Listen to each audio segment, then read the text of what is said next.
Whatever happened to predictability? The milkman, the paperboy, evening TV. You miss your old familiar friends, but waiting just around the bend. Everywhere you look, everywhere there's a heart, a hand to hold on to. Everywhere you look, everywhere there's the looks of somebody who needs you. When you're lost out there and you're all alone, life is waiting to carry you home. Everywhere you look, everywhere you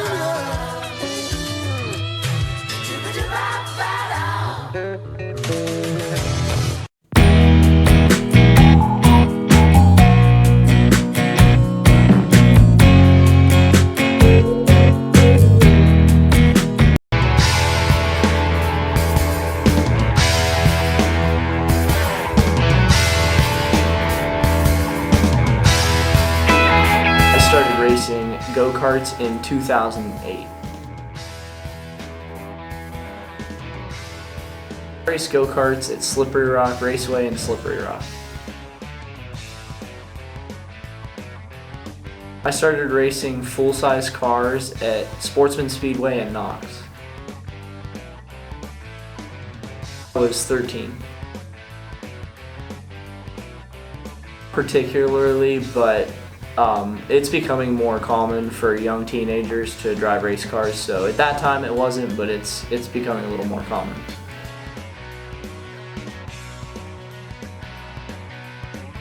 For the most part, they were pretty friendly about it. There were some drivers, I guess, that were, kind of old-fashioned a little bit, that didn't like such a young kid racing cars, but everybody's friendly. It was a pretty good transition from go-karts to full-size modifieds. I race a Rush wingless sprint car. We could probably get speeds to 110 on a big track pretty easily.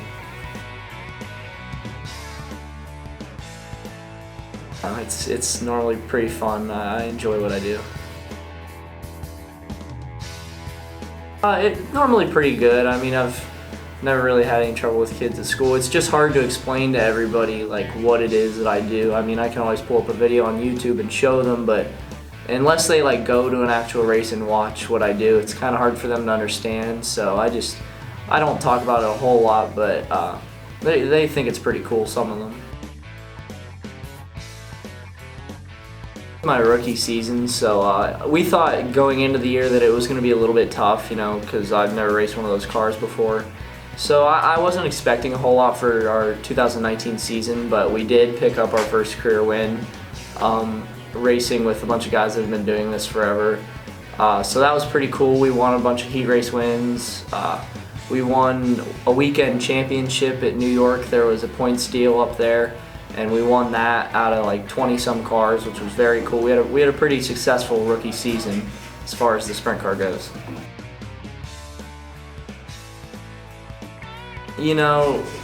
Racing isn't something that I would say I'm going to rely on in the future. It's not something that I can say I'm going to do in the future. It's one of those deals where as long as I can do it, I will. I mean, it'd be pretty cool to race 410 sprint cars for a living with the World of Outlaws someday, but you can't rely on that. I'm still probably going to go to college. I'm not going to put all my eggs in that basket. But that's just a plan. It's like a goal more than a plan. Yeah, my family's been pretty awesome as far as getting me to where I am now, racing sprint cars and racing dirt in general. They're pretty cool about it. My parents actually got me to where I am now, so I'd say they're pretty for racing sprint cars. My mom, she gets a little nervous. It can be nerve-wracking going 110 with other adults going around a racetrack, but she likes it. She really enjoys it. It's something that me and my parents do for fun. My dad, he helps so much on the race car. I definitely wouldn't have a race car without him. He just works on it, does everything he needs done to help me drive it to the best of my ability. My girlfriend Alexis, she goes to all the races. She's super supportive about everything. My grandparents, all my sponsors, I have a really great group of people around me as a family to help me race.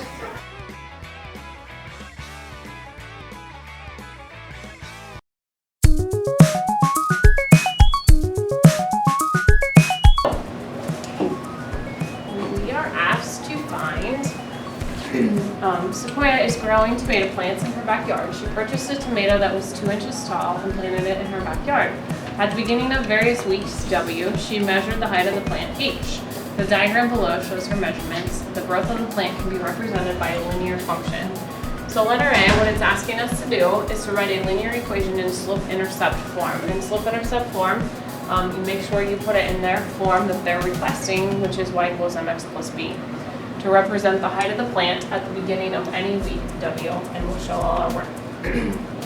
So the first thing we didn't recognize is slope-intercept form requires two things, the slope and the intercept. Because I know where my plant started, and I know that at week 0 it started at 2 inches tall, I know my intercept.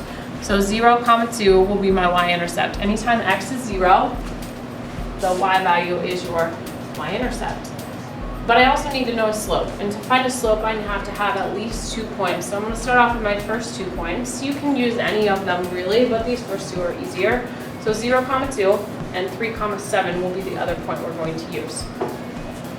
We'll use our slope formula that can be found in your Keystone formula sheet, y2 minus y1 over x2 minus x1. We're going to substitute in our y values. So our y values would be 7 minus 2 over your x values, which would be 3 minus 0. And we'll simplify that equation. 7 minus 2 is 5, and 3 minus 0 is 3. So I know my slope. My slope of that line is 5/3. So when I know a slope and I know a y-intercept, I can plug them in for my m and my b in my equation. Y equals m is 5/3, 5/3 x plus my y-intercept, which is 2. Now your final answer always has to be on the line that they provide at the bottom of the box so that you can earn full credit for that response. Now it didn't say anything about it explaining your work, it only said show your work, and we showed our ordered pairs and we showed our slope formula, so that should be sufficient on showing your work. If you go to part B, which is on the back, letter B, it says graph the equation from part A. So our equation again was y equals 5/3 x plus 2, and when you are graphing, you always start with your y-intercept. Your plus b is where the graph is going to cross the y-axis. So we're going to start right here up at 2. That's my starting location, and then our slope is 5/3. It means rise 5 and run 3. So from this point, we're going to go up 5 units, but be careful because on the y-axis, we're counting by 2s. So you can go up 1, 2, 3, 4, 5. So you're at 7, right in between 6 and 8. And then on the x-axis, we are counting by 1, so you're going to go over 3 units. That'll give us 1 point on our line, but we'll do it again. We'll go up 1, 2, 3, 4, 5, and over 3, and drop another point. And connect them with a smooth line, showing that your tomato plant is following a linear function. And then the last part, letter C, said what is the height of the plant A at the beginning of week 18? And from the very beginning of the problem, that was the last ordered pair they gave us, was at week 18 our plant is 8 units high. So that's what we are trying to find. So we're going to take our equation y equals 5/3 x plus 2, and we're going to substitute 18 in for our weeks.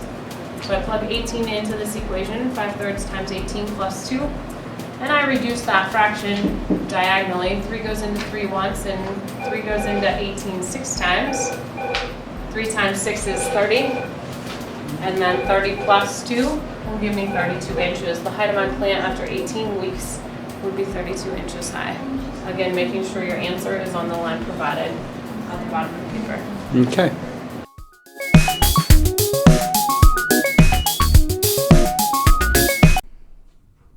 Hi, I'm Reese. And I'm Josie, and it's time for your Lakeviewer Sports Update.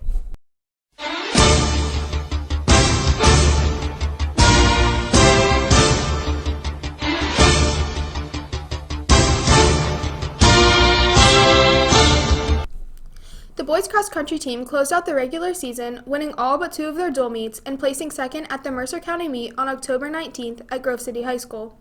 The team traveled to districts on October 26th, where the top 7 fastest ran, including Colson Jenkins, Ethan Barrick, Cody Sturgeon, Luke Hostetler, Cole Thiak, Tucker Amon, Carter Williams, and alternate Christian Dosh.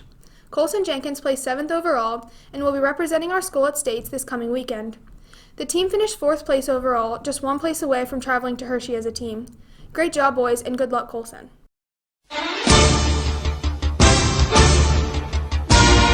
The Lady Sailor volleyball team ended region play with a record of 2-4 and an overall record of 4-16. The Sailors' annual Pink Night raised a total of $2,403 that went to the Yolanda G. Barca Foundation and ended the night with a win over the Knights of Franklin. The girls' first playoff match was on October 27th, where they took on the Great Pickers of Northeast, and sadly fell short, losing in 3 games. The Sailors ended the season with a total of 347 kills, led by Haven Patton with 109, and a total of 811 digs, led by Reese Gadsby with 155.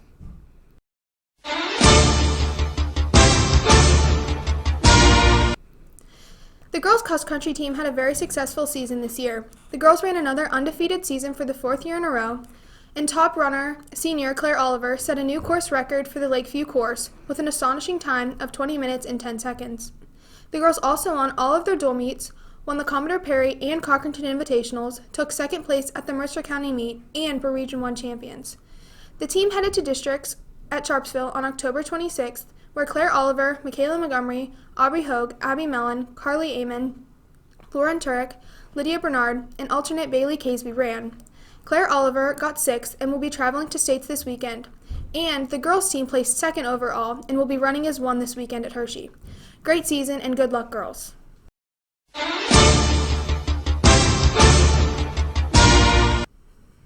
The Lakeview golf team traveled to Meadville Country Club on October 4th to compete in districts. Their overall team result was an 383, with seniors Brett Beath shooting an 86, Nate McIntyre with 93, and Cody Miller with 102. Senior Trent Milliron ended his season early with a knee injury and was greatly missed in the action. In the end, Brett fell 1 stroke shy from advancing to regionals. Although the golf team clinched the region title for the 5th year in a row, and the boys celebrated 25 straight golf mega match victories over the past 5 years.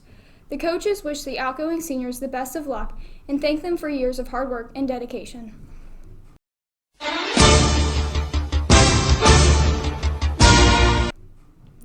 The Commodore Perry Lakeview soccer team battled hard all season, but ultimately ended with a record of 0-15. The team was led by Commodore Perry senior Hunter Artman, who scored 1 goal this season. The team decided not to participate in playoffs, but is looking forward to working hard and coming back stronger and better than ever next year. Great job to our 2 Lakeview representatives, Leah McFadden and Caitlin Hildreth.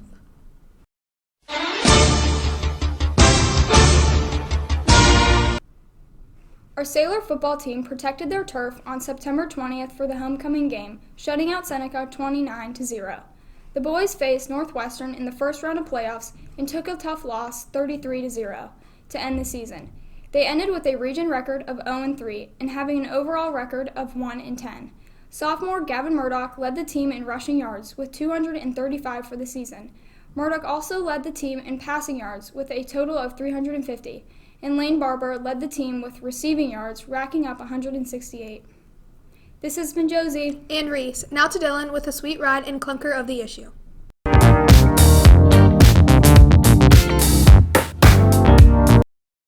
Up next is a sweet ride of the issue. A sweet ride is defined as an automobile or otherwise that is worthy of praise. The experience found when cruising in said vehicle is extremely pleasurable and braggable. This amazing automobile belongs to senior Trent Milliron. She's a black 2013 BMW XI with twin turbo.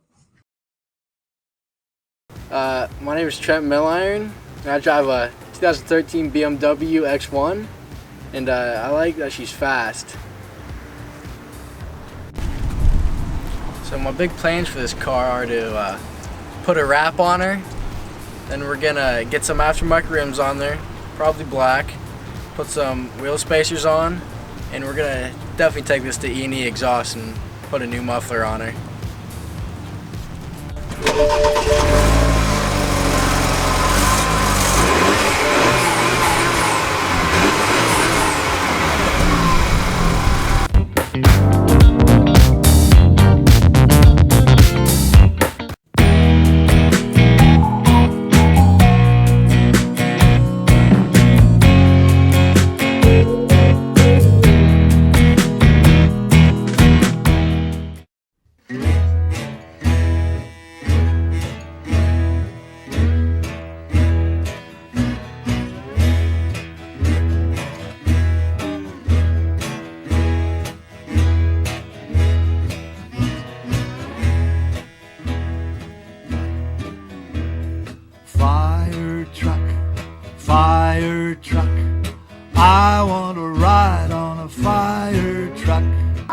we're going to go back to plan and practice the escape, correct?